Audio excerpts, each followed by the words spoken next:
Good evening, ladies and gentlemen, and welcome to Lesbrown's Motivational Monday Night Call. It is Monday, June 15th, 2015, and we're excited that you have found time in your schedule to join us for this exciting and inspiring motivational call. This is your place for motivation and inspiration with the world's leading motivational speaker, author, trainer, and coach, Mr. Les Brown. Thank you to all of the new listeners who've tuned in for the first time to be a part of this experience as Les Brown continues to inspire voices of hope all over the globe. My name is Dr. Stacy N.C. Grant, and I have the privilege and the pleasure of being your host tonight and welcoming you to the family.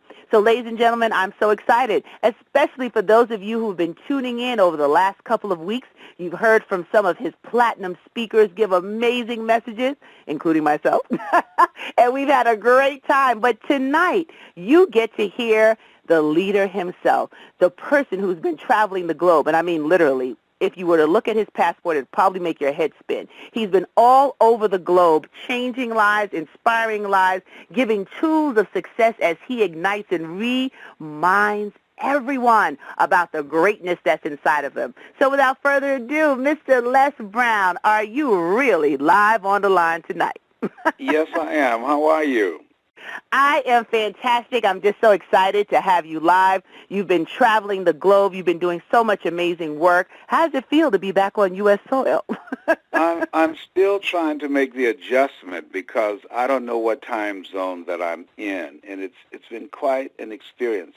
I had an experience. I was in Australia, and because of the time change, I think that I developed a level of anxiety or anxiousness.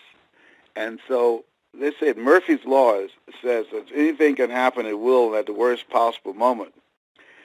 So I asked for a Xanax, and Xanax is a pill that helps you to calm your nerves and puts you to sleep. And so I was supposed to speak that afternoon, so I figured I could sleep for about 4 or 5 hours before they would call me to speak. And then a speaker that was scheduled to speak, a famous speaker, I don't want to call his name, they said he called and said he could not make it. And they asked me, would I do it? So I said, yes. Okay, I lied to you. I've taken this pill. So Dr. Julia said, Les, don't do it. Everybody and their brother. Because in the middle, pretty soon, this pill is going to kick in, and you will not be able to get through that speech. I said, if I'm standing, I'll get through it. Just give me the mic. And sure enough, Stacey, I don't know how I got through it, but I got through it, and did no one there know? My staff knew because they know me. And they know my energy level.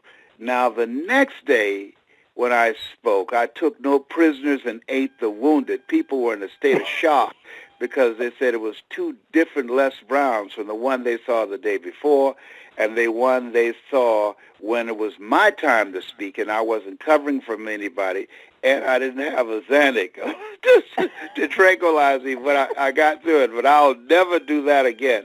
But I can, one of the things that this trip did for me is when you have a message that appealed to people, and there's a universal message, I believe, that all people embrace, regardless of who they are, regardless of the culture. And that message is, I want more for my life.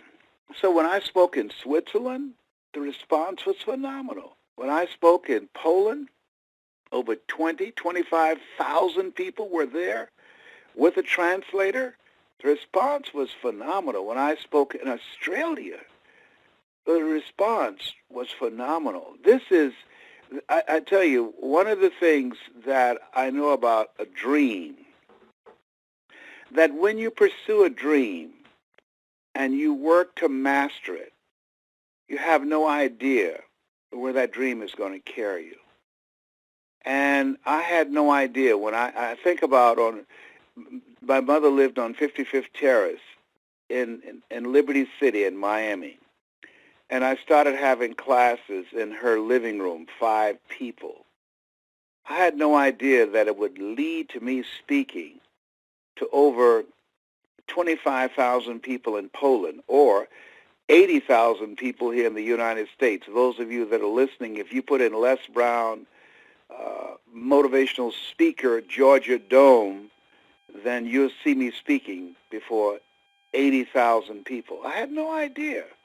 And I say this not to impress you, but to impress upon you that if there's a message in your heart, if there's a yearning for you to change people's lives, to be a difference in people's lives, act on that. I didn't do what I'm doing now for 14 years. I'm not proud of that, because there are people who died who never got a chance to hear my voice, and they were a part of what I call my spiritual tribe. Tonight, I want to pay tribute to 2 individuals. Dr. Charles Phillips, who made his transition, and T. Wayne. Let me talk about T. Wayne. And I'm going to give a message from both of their lives. And I understand the 2 of you and Anita, spoke about these 2 individuals who were members of the Platinum Group. T. Wayne had a desire to train kids. He dressed like a carpenter in overalls. He had a truck that was built for that.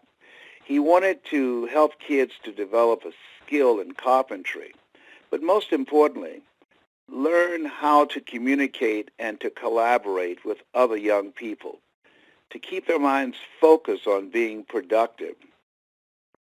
I think that T. Wayne knew that he's going to check out and that his time was up, because he had an angst about him. He was always pushing hard. He reminded me of another speaker that I had who left here, what I thought, early. And because he and I had a few words just 2 weeks ago. And then when I got the word that he had passed, then I understood that he was working to get the work done, because he loved children. He loved young people. And his goal was to transform young men's lives particularly, and to teach them how to dress like professionals, and teach them how to work together, teach them how to stay alive. These young people, they know how to die. They don't know how to stay alive, and teach them how to remain free. They know how to go to jail, and they don't understand that when you are incarcerated, that really locks you into a life of poverty. Society makes you pay over and over and over again. And he didn't get any grants. He didn't get any government support or parental support. T. Wayne, with the limited resources that he had, I went with him to his alma mater, the college that he went to, and he was just out there scraping and scuffling and doing what he could for our young people. And he is gone now. He and I both are cancer conquerors. He left us. But his work, my goal is to help keep his legacy alive and the passion that he had for young people. Dr. Charles Phillips was one of the people who joined the Platinum Speakers training in the beginning. You heard me speak in Washington, D.C. years ago. And he was already a pastor, but he joined. And there was an eloquence about him when he spoke. He had this signature message about an eagle. He loved the message about the eagle and the transformation of what happened when an eagle was among some chickens. And it was his message that he loved, that he perfected and worked with it, and his voice. There's a quality about his voice when he spoke.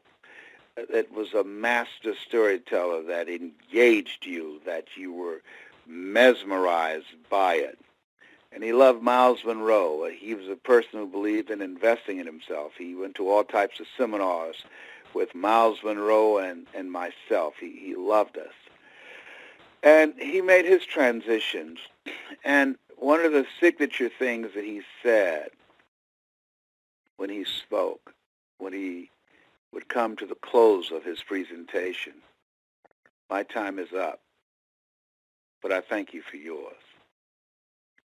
And so these young men, one who had a passion for young people and who made his mark with many young people in Columbus, Ohio, and the other who had a passion for speaking in and out of ministry, these two men who decided to use their voice to give people a vision of themselves in the future have served their time. As I look at and been reflecting on the meaning of life, someone said, don't ask what is the meaning of life. Ask, what is the meaning of your life? That's what Viktor Frankl said. What is the meaning of your life? And to me, I was with my youngest son, Patrick, who came on the road with me recently. And I said, Patrick, out of nowhere, I said, do you know what I just came up with? He said, what, Dad? 3 things about life. I says, number 1, I say, we have a reason, we have a season, and we are to enjoy ourselves. He said, what are you talking about? I said, we have a reason for being born. We're here to create. God made us, but we create our lives. Everything that exists is a result of man's creation. Computers did not exist in the beginning. Air conditioning, hotels, airplanes, everything that's here that we see, man created. God made us, but we create our lives. We're here to create.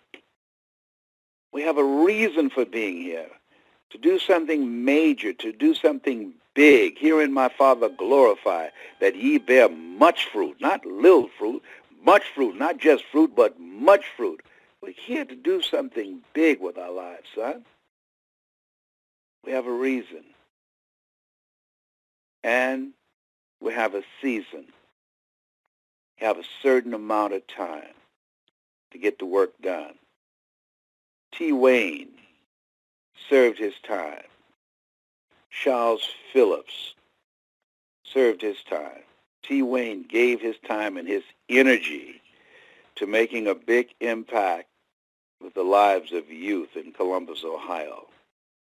And Dr. Phillips served his time in speaking in and out of the church to give people a larger vision of themselves.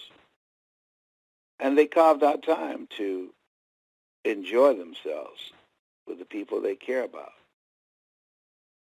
And so when I look at my life now, and I believe even at 70, my best years are in front of me. Your best years are in front of you. See life in 3 categories. That you have a reason for being here. It's been said the 2 most important moments in our lives, the day that we are born and the day we realize why we're born. And we have a season. Aurelia said, stop living like you have 1,000 years to live. Somebody said life is short, and then somebody else came along and said, no, life isn't short. It just takes most of us too long to start living. And enjoy yourself. When I realize I'm a very happy person, and I don't find people laughing and enjoying themselves. And we have to carve that out. Many of us are very blessed and don't realize it. Don't realize it. This trip, I saw a lot of suffering. Suffering that took my breath away. That I ask, where's God? Where's God? Pain, poverty, and the suffering that I saw. You just look and the desperation that you see in people's eyes. When I was in certain countries. And you just feel so powerless. When I was in India, where certain parts of it, they have a caste system.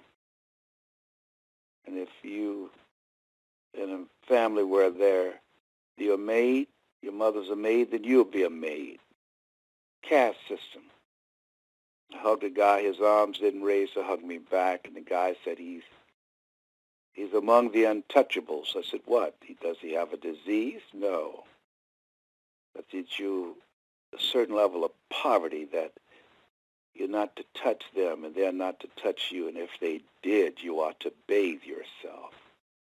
And these are people who look just like each other, look like us, with fine, wavy hair.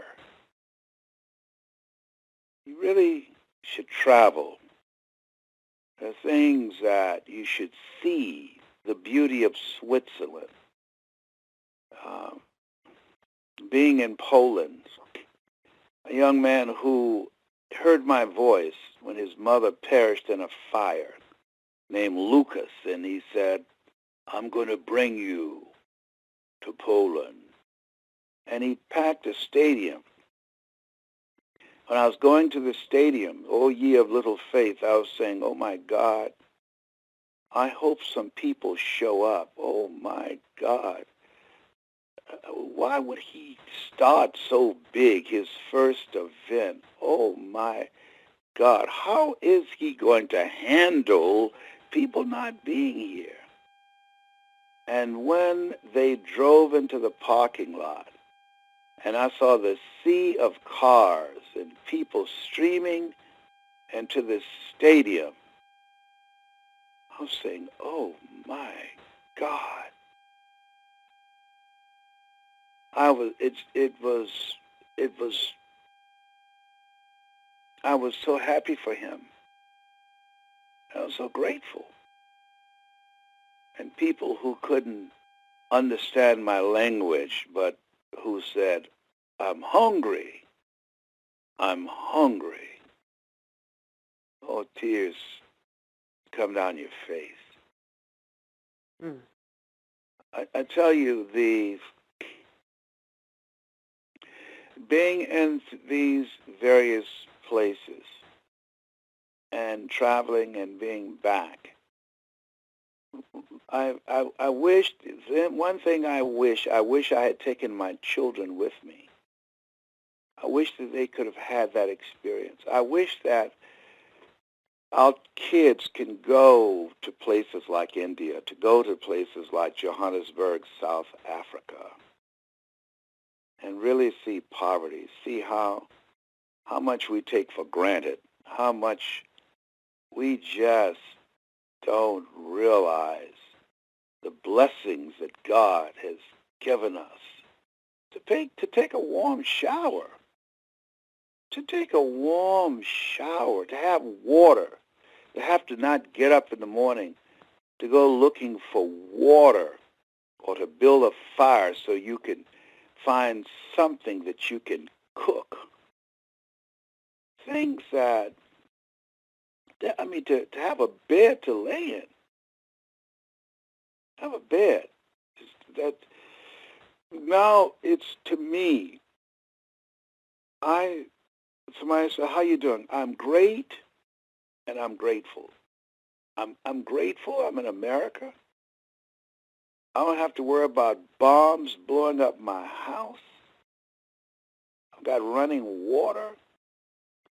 Even if I don't have a job and sleeping on a bridge, I've got a chance to create something. That there are things that we are so blessed. Medical care. So blessed. Absolutely. I just have to jump in on that when you said blessed, because can I just tell you that you have inspired people from all over the globe to even tune into this call, Les, to appreciate what you're speaking of, and that living and understanding the reason, the season, and enjoying ourselves. Do you know that your words have inspired one of our callers all the way from Israel who calls in at this time, less at 4 a.m. in the morning, dealing with Crohn's disease, but hearing your voice, hearing the messages every Monday night. Give him hope, give him promise, give him the ability to dream and write the book that he's working on and share his story, all because of what you're doing. And I'm so familiar with him, and I'm going to write the foreword to that book. Make sure you get his information for me. I'm going to write the foreword. I've been in Israel. I spent time along with my daughter Ona in the Dead Sea at the King David Hotel. I had an incredible experience being in Israel. It's incredible experience. The things that I saw, where John the Baptist was baptized, where Jesus was born, that part of the world, the history there, there's a richness, and there's something that you can see there and feel there that you don't get anyplace else. And one of the things, him being on the phone, is an illustration, Stacy. All of us have a tribe. All of us. One of the reasons that I'm doing the speaker training in September is that there are people that will respond to my voice, and there are people who will respond to your voice. But there are people who are going to respond to the voices of people that are listening now. And those people in their tribe will not hear them just in their ears, but they will hear them in their heart. And I want you to get his email, because I'm going to send him some links to some additional things that I want him to hear. But in final tribute to T. Wayne and Dr. Phillips, T. Wayne, who always serious, had this angst about him, this energy about him. He was determined to make a difference in the lives of kids. We thank him for his life and for his contribution. Always dressed in overalls like a carpenter, no matter what the occasion. But he wanted his dressing style to make an impact. So people would ask, why are you dressed like that? Dr. Phillips, who was a sponge, who always was learning all that he could from me, from Miles, and anybody else. Extremely knowledgeable man. Very kind person, both of them. Kind spirits. We thank him for his life, for his love, for his commitment, for how he lived his life, for his ministry. We're very thankful for these two men. Their time is up, but I'm sure they thank us for our time that we were able to spend with them.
Now, I'd like for you to ask me some questions, Stacy. Absolutely. One of the things that you said, Les, which really I want to go back to the beginning of tonight's call when you talked about the fact that you took that Xanax and everybody Yes. told you not to hit the stage because you didn't know what it would do to you. But there's a power in doing what you've been called to do. And there have been callers who've been on, listening, hearing, and they're still unsure, Les, about how to stay in that authentic space, how to still live their dreams when things are going wrong or the bank account is not adding up and the relationships might not be right, but you stood in your authentic space. You knew that you would still be able to speak once that microphone was in your hand. What would you say to the callers tonight who are still on the fence of believing that they have what it takes? It might not be a Xanax pill, but it might be something else in their life that everyone is telling them that they won't be able to perform because it's in their way. And that it will put them to sleep. Yeah. And let me tell you what will put you to sleep.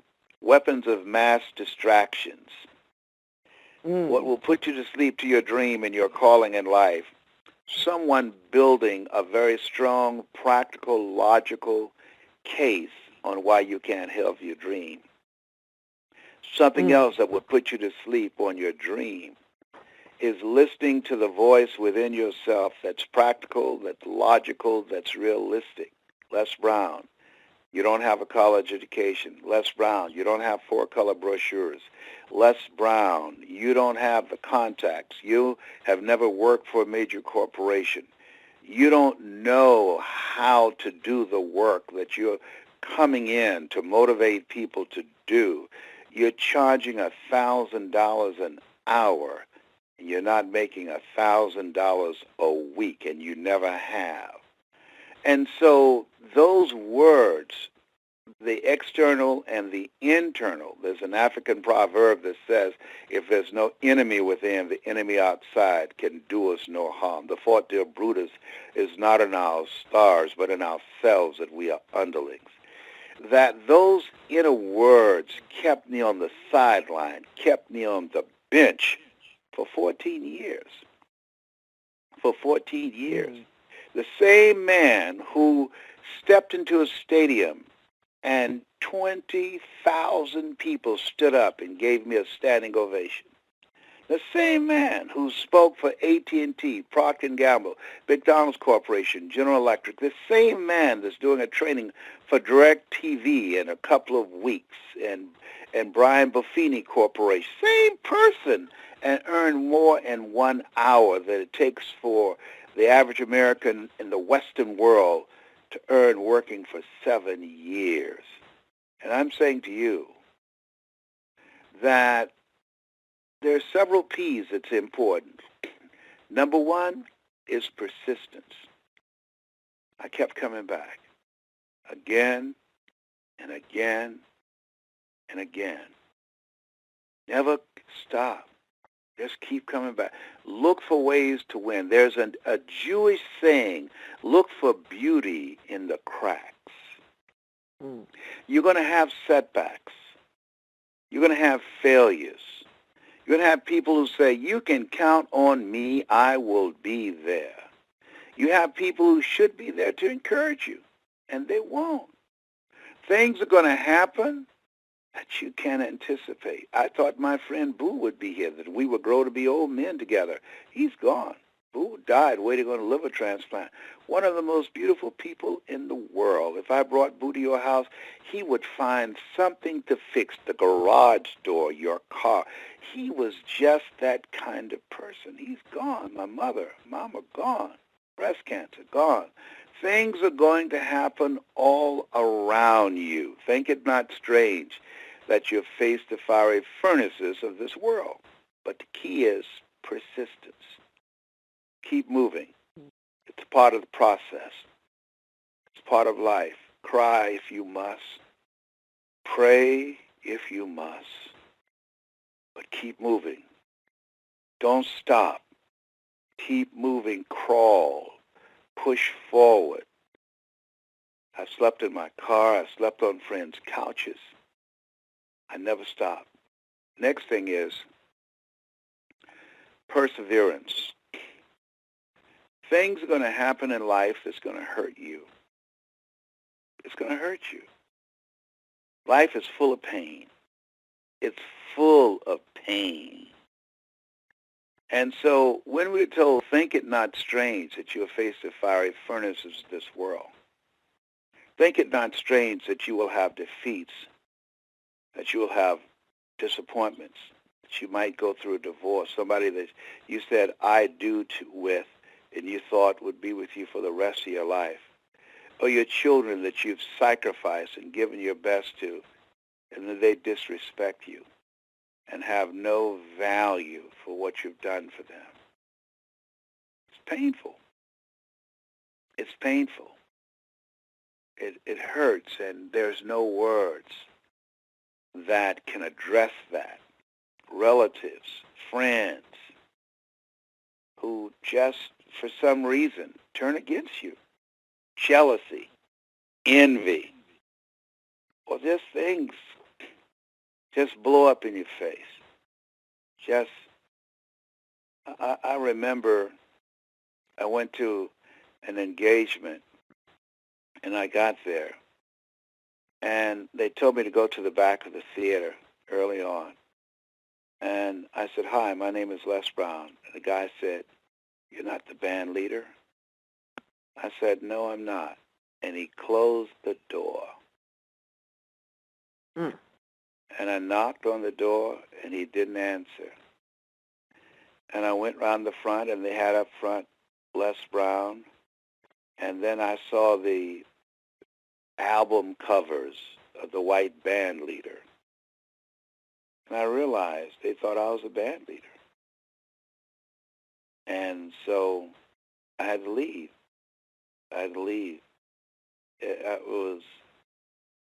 It's crushing. It was a crushing experience. I've had, and the most crushing experience, the most painful experience as a speaker was from the African American National Speakers Association. They humiliated me so badly, I cried like a baby because they embarrassed one of my speakers because they were with me. And I cried like a baby. It was the first experience that I cried. First experience of being humiliated and embarrassed. And what made it so painful was the African American National Speakers Association, who was jealous of my accomplishments, who I came and said, can I help you? I'd like to volunteer. Ask me whatever questions you would like to ask me. I'm available to you. And they said, no, we don't want you to provide any advice to us. We are fine. Willie Jolly was there. He was sitting in the room. He saw it. And they asked me to leave. That was the most embarrassing moment, most humiliating in my life as a speaker that I've ever experienced. No one has ever treated me like that, and I wasn't accustomed to that. People from all walks of life have embraced me and my message, and I could not understand it. It caught me off guard, but that what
what I realized, when you have dreams,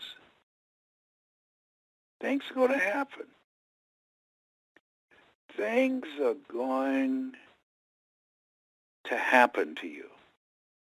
And who you become as you push forward, as you're willing to persist and persevere, it develops a spiritual part of you. It introduces you a part of yourself that you would not know otherwise. I don't even know my parents' name. I'm adopted. And when I think about the poverty that I came up through under a system, the government had laws to hold people who look like me back. And I was still able to come through and to share with people the methods and the techniques that I've learned. I remember a song by Aretha Franklin, How I Got Over. How I got over. Sometimes I look back and I wonder how I got over. Everybody, I want you to write this down. And Stacy, this is a speaker's dream. It's called Periscope. Periscope.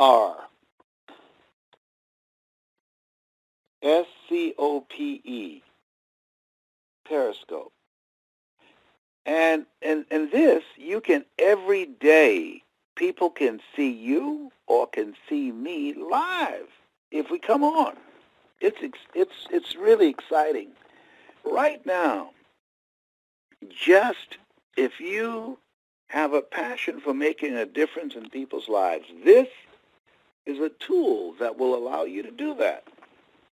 You talk to people around the world. Periscope, Periscope.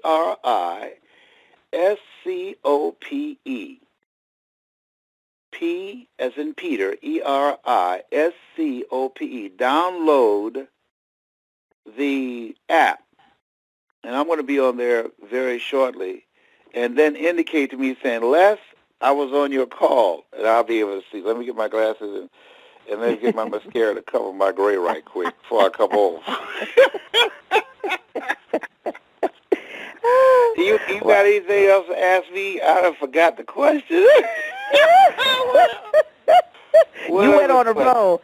I know when to let the master share, and I think you shared quite a bit tonight, and the callers are just so excited to hear your voice, and as you spoke about how you kept the faith, how you used, the persistence and the perseverance and understanding the weapons of mass distraction. What I would love for you to share before we close out, and if you have enough time to maybe listen to one or two callers who for the first time are hearing your voice tonight because they've been listening to myself and Anita and the Platinums, but they wanted to just tell you how much they love you themselves directly. We'll do that for 2 minutes. All right, well, let me just say to you and Anita, thank you so much. Because to me, real leadership is preparing for people to replace you. And your skills, your knowledge, your growth has been phenomenal. One of the things that I am determined to do, every country that I spoke in, every stage that I went on, it was all headlined by men. There were no women.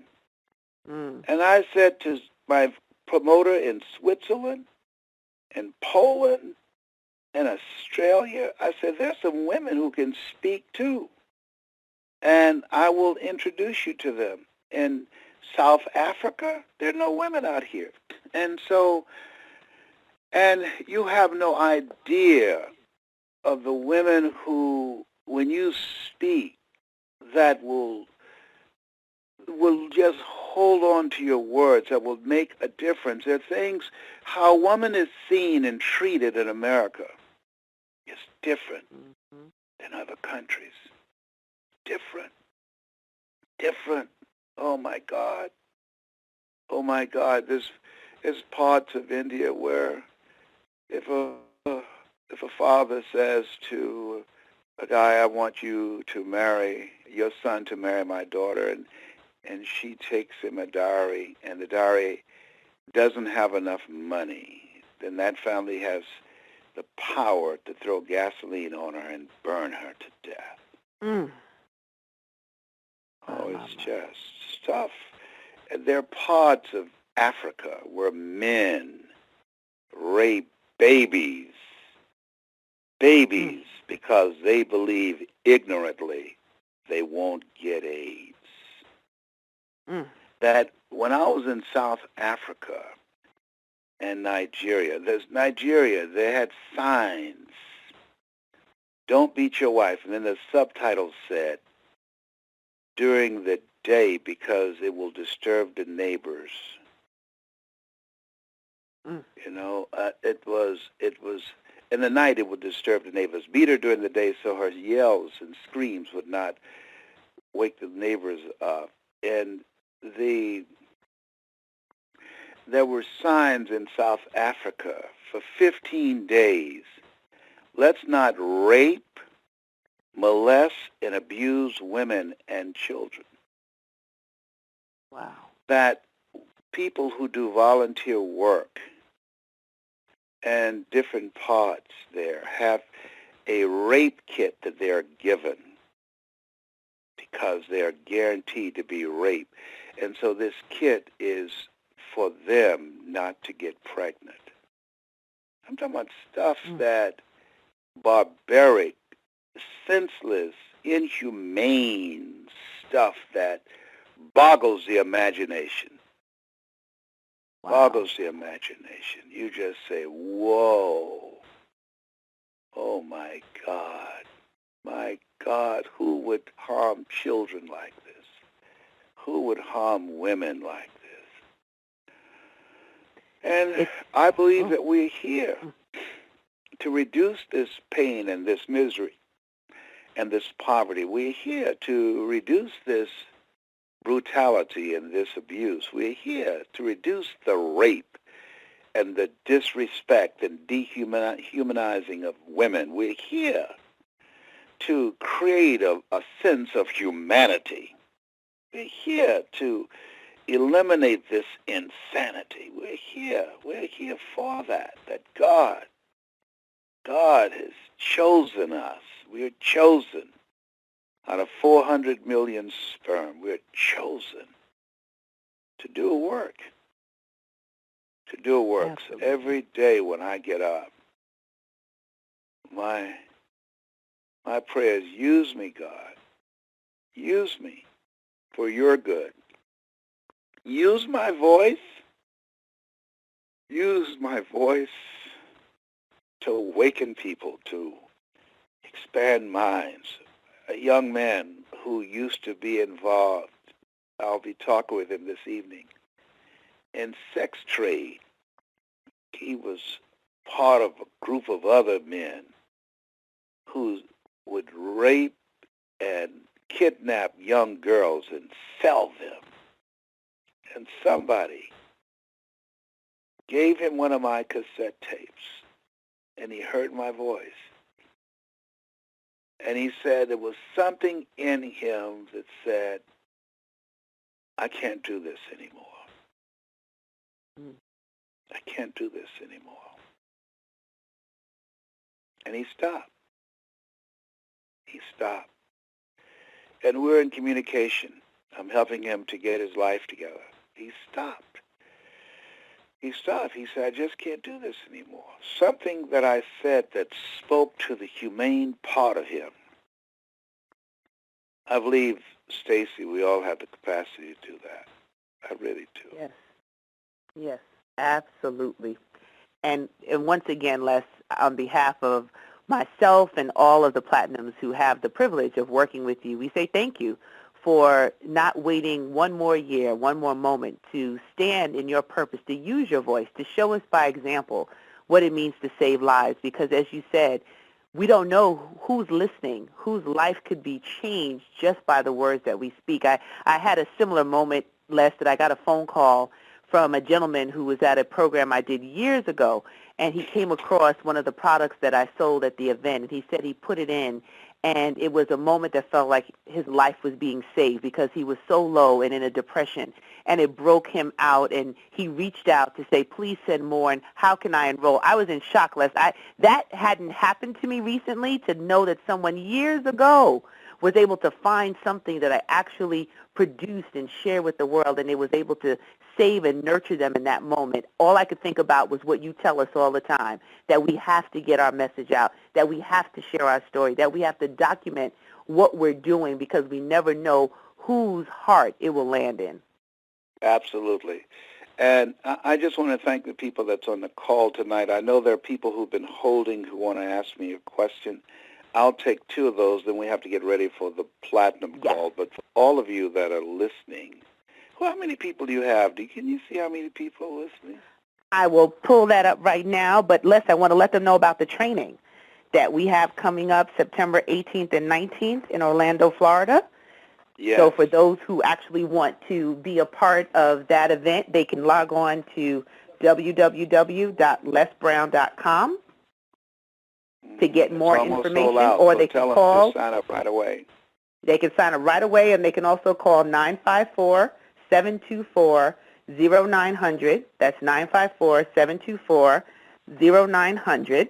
And if you are interested in seeing Les live in Dallas, you can give me a call or send an email to info@stacyncgrant.com. He'll be down there for a conference. Limited time engagement. He will be in Dallas. There are a few folks on the call from Dallas, Les, and they might have a chance to meet you there. So you can email me at info@stacyncgrant, STACIENC, like North Carolina, Grant, GRANT.com. And we will be having a great time sharing the stage there. So stand by, everyone. I'm going to put the call in Q&A mode, and you'll be able to ask a question or give a comment. We can only take 2 or so callers because we have another call, but stand by, everyone. All callers are unmuted. All callers are muted and may unmute themselves by pressing *6. Okay, ladies and gentlemen, press *6 to unmute your line, and please tell us your name, and you can go ahead with your question and or comment for Mr. Brown. Hello, can you hear me? Yes, go right ahead. Hi, hello, Mr. Brown. My name is Melvin Daly. I'm out of Atlanta, Georgia. I am honored to be on the call with you. I saw you on your Periscope, and I look forward to getting more of your information. Thank you very kindly. What city are you in? Atlanta, Georgia. Oh, okay, very good. My daughter lives there. Fantastic. She has the radio show on Sunday nights there. Okay, well, we look forward. Okay, and you can mute your line. I've got to figure out what time it's going on. Yes, you can mute your line back because we can hear the background now. It sounds like you're outside. You know what? Listen, Steve. All callers are muted. Because of that, and because of the time zone that I'm in, I don't know where I am right now.